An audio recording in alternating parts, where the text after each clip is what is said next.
Good morning, everybody, and thank you very much for being here.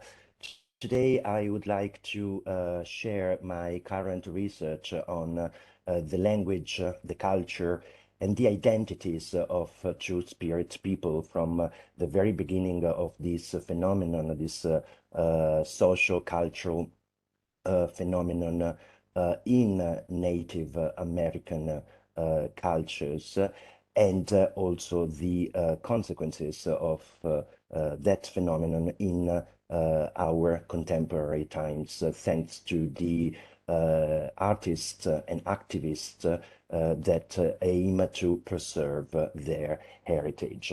So I'm going to to share my PowerPoint presentation now. The title, as you know, is a long and difficult bimose. Here we are. Bimose, colonizing and decolonizing spirit, language, and identity. And basically, my research is about linguistic appropriation or cultural appropriation of some categories that did not find an equivalent, a cultural equivalent, a linguistic equivalent, or even a political equivalent in their Native American categories. So the Two-Spirit people were often considered, even by anthropologists or ethnographers, as homosexual people, homosexual individual. But there was something more. And the language, as we will see at the end of my presentation, gives us a way in that particular phenomenon that is also very helpful to understand the levels of performativity of our Western hegemonic gender categories. Your homosexual was our Two-Spirit people. So there is always an evident contrast, us versus other contrast that I will try to suggest later on. The methodology I have used, or I am using for my research, mainly draws on queer linguistics, and especially on the work by William Leap, who wrote that queer linguistics explores how language enables and at times disguises the intersections of sexuality, gender, race, class, and other forms of social inequality. Several features make this work queer, including its attention to the ways in which linguistic practice lends authority to categories of sexual identity and to female, male, and heterosexual, homosexual binaries, but also its refusal to ground the analysis of linguistic practice in sexuality or gender-related categories and binaries. The connection with CDA, according to William Leap, and many other linguists and theorists, is evident.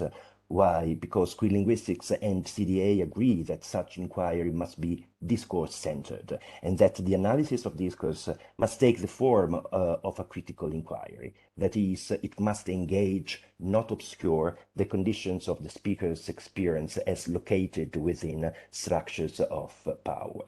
Queer linguistics, to conclude this preliminary overview of my methodology, is interested in how common sense assumptions about sexuality come to be accepted as obvious, right? And how uncritical acceptance of those messages coincides with conditions of difference, hierarchy, and exclusion.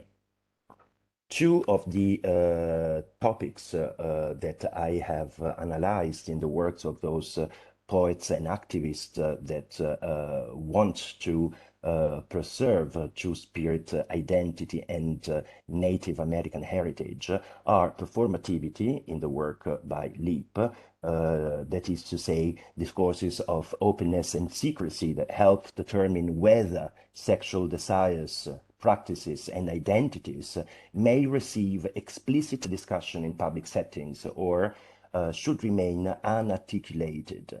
They also help determine the consequences that are likely to follow if one of these options unfolds. And the second macro topic that I have tried to identify is the one of metaphors. Linguistics, in fact, according to Leap, has paid much attention to the metaphors of marginality, showing how depictions of marginal experience provide a basis for the ensuing discourses of analogy and contrast. One of the poets whose work I would like to share with you today is called Christus, and one of the poems she wrote is indeed titled No More Metaphors. And by No More Metaphors, she actually, or actually they, sorry, they meant, as we shall see, Christus sometimes refers to themselves as she and sometimes as they. Sometimes she identifies herself as true spirit, sometimes as a lesbian, sometimes as a woman with true spirits. But this will be shown in a second. The second work that has been incredibly influential for me is a work from 1998 by anthropologist Caroline Apple, coming to terms with Navajo, Nagli, a critique of Pedash, gay, alternate gender, and two-spirit. Basically, thanks to a careful ethnographic work of research, field research, Apple analyzed the language or the languages used by especially Navajo tribes, and the fact that Nadli, that is the original word for true spirit, cannot be translated, and instead it was translated by anthropologists until the 90s as Bedash, which was highly inappropriate or gay or alternate gender, again pointing to the difference, to the otherness of this phenomenon. Before European Christians forced gender roles, in fact, Native Americans acknowledged up to 5 genders. People who had both female and male characteristics were viewed as gifted by nature and therefore able to see both sides of everything. According to Indian Country Today, all native communities acknowledged the following gender roles: female, male, two-spirit male, and transgender. In Native American cultures, people were valued for their contributions to the tribe rather than for masculinity or femininity.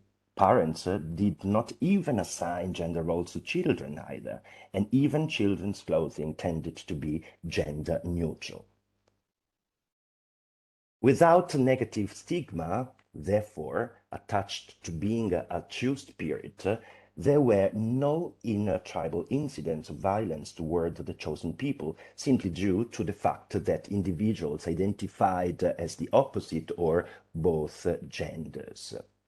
The true spirit people in pre-contact Native America were highly revered, and families that included them were considered lucky, as Apple continues. Indians believed that a person who was able to see the world through the eyes of both genders at the same time was a gift from the Creator. Religious influences then soon brought serious prejudice against gender diversity.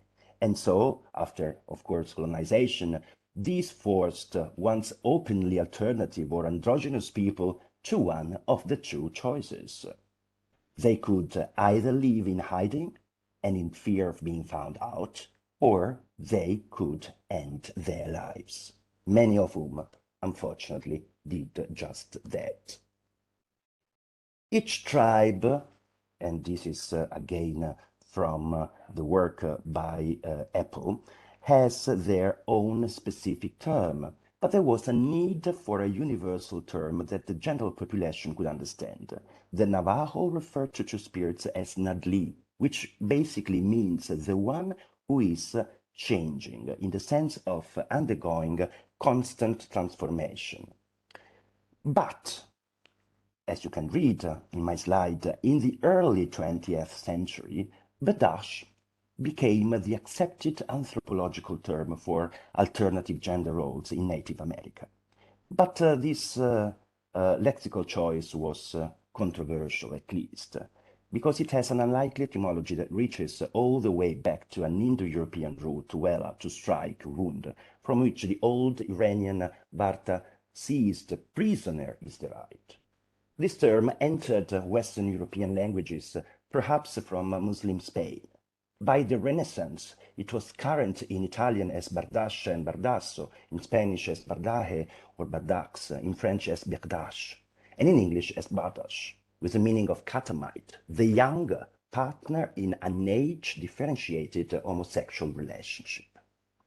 Over time, its meaning began to shift, losing its reference to age and to active passive sexual roles, and becoming a general term for male homosexual. But why was this peculiar choice controversial?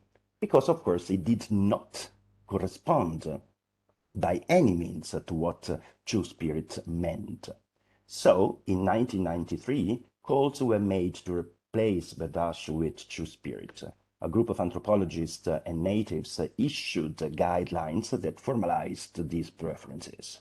Badash, they argued, is a term that has its origins in Western thought and language, and so it couldn't be accepted because it did not mirror, not even partially, what their own identity was or was perceived to be.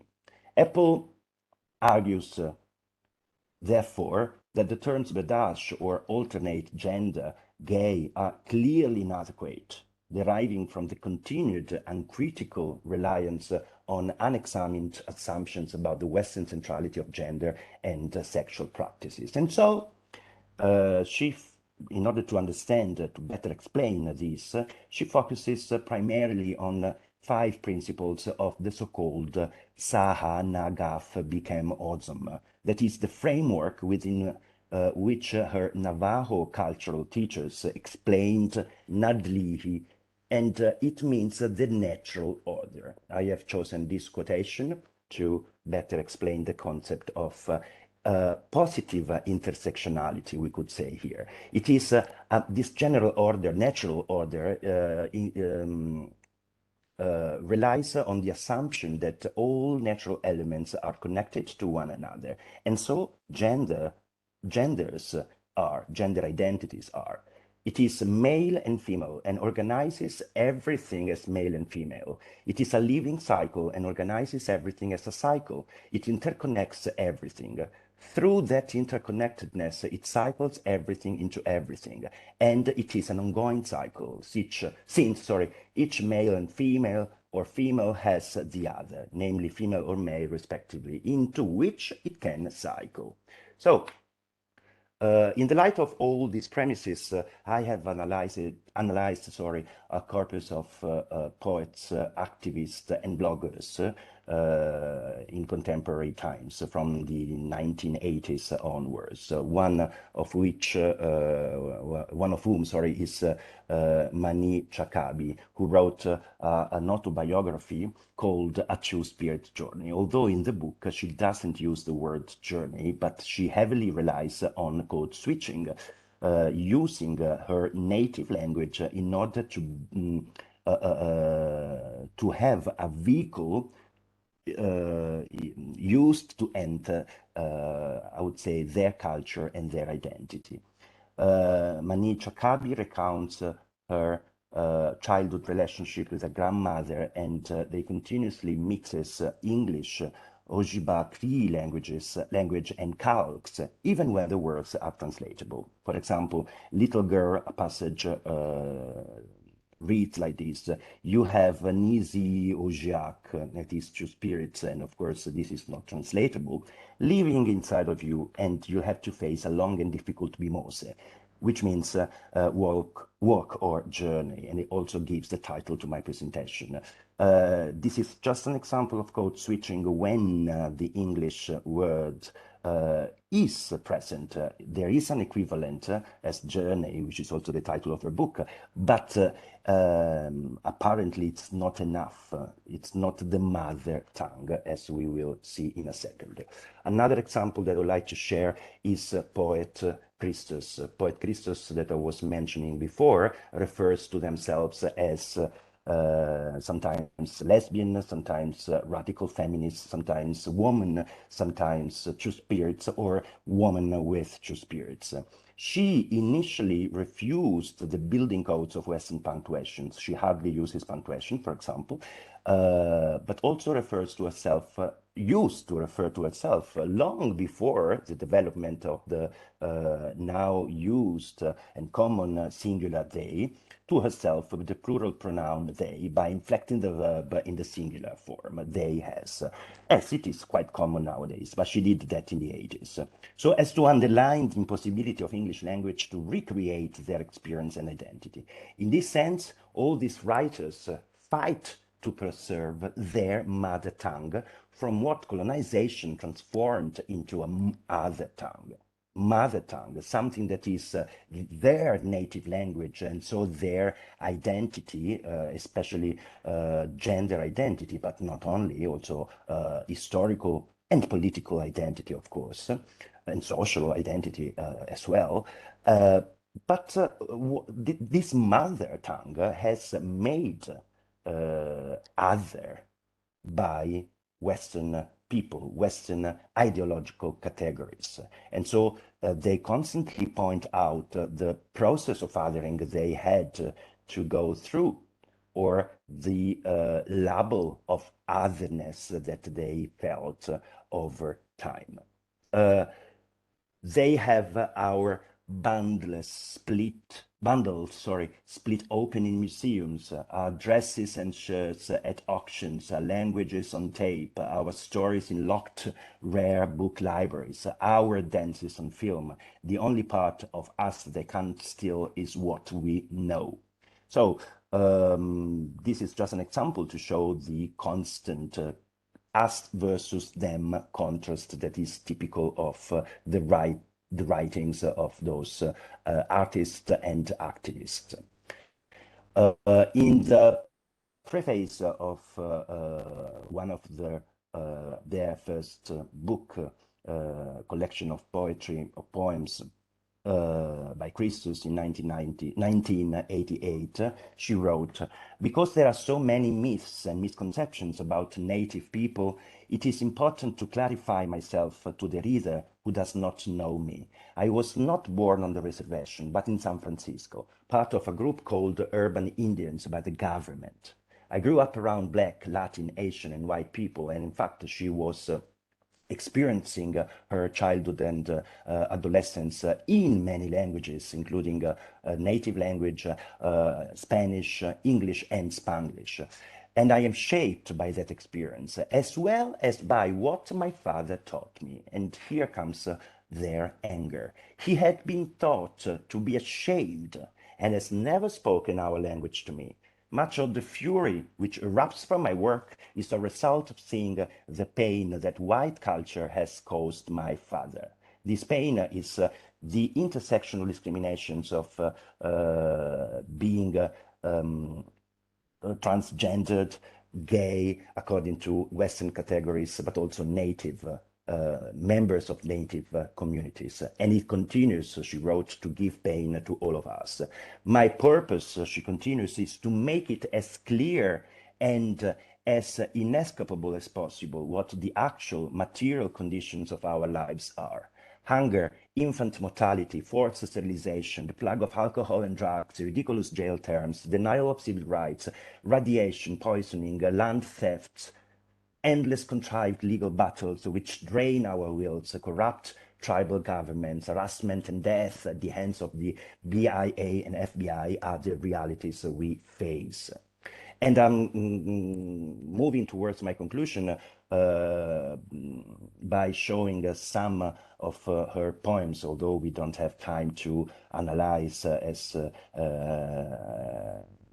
I will hopefully do for my final essay. Accident is one of those poems that show the lack of punctuation and an irregular syntax that refuses the building codes of English, and also, from a thematic point of view, points out the necessity for a new language, or at least an attention to language.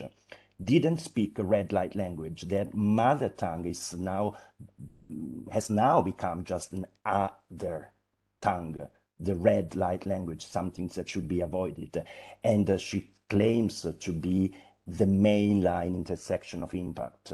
And she almost begs to have a word for pain that's sharp enough, as if there wasn't one that were so sharp to really describe and recreate their experience and their intersection of impact. Casa Completa is another example of code switching, where she often translates her poems from Spanish to English or vice versa, or using also code mixing and switching, so Spanglish, for example. Casa Completa was originally written in English and in Spanish, sorry, as you can see, and then translated into English, but keeping the title in Spanish. I would like to conclude with another text type that I have analyzed, that is some blog entries, the blog on True Spirits, and especially this blogger whose reflections are very insightful in order to better understand what has happened and what is happening to those transgender, according to the Western canons, True Spirit people or non-binary, Chelsea Vowell. Learning the words is not enough, however. Digging deeper and trying to understand the way that native peoples viewed two-spirited individuals is also important. Without that, all we have are equivalents, words that we cannot help but think in the context of their English counterparts.